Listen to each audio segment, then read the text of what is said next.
Have you ever said something in anger and regretted it 5 minutes later? Or made a decision because you were excited, only to realize later it was a mistake? So here's the question. Are emotions good or are they dangerous? Many people think that to become spiritual, you have to ignore your emotions. Don't be angry. Don't be afraid. Don't be sad. But that's not what Ignatius of Loyola discovered.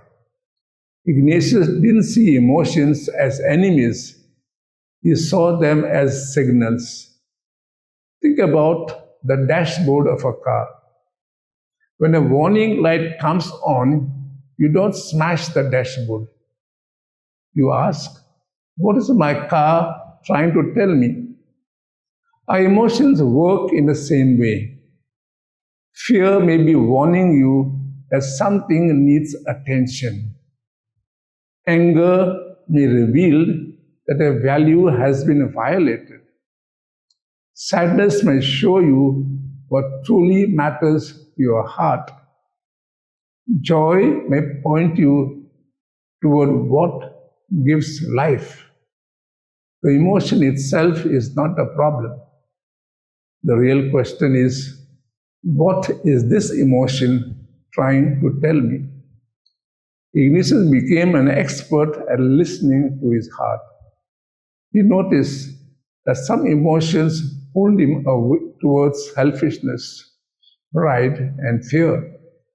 Others inspired compassion, courage, generosity, and trust in God.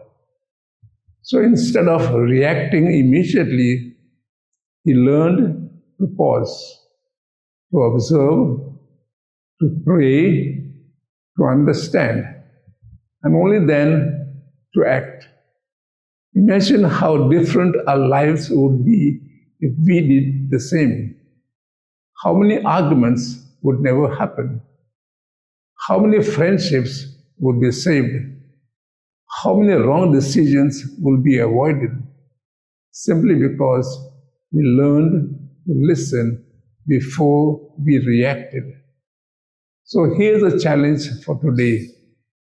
The next time you feel a strong emotion, don't ask, how can I get rid of this feeling? Ask instead, what is this feeling trying to teach me?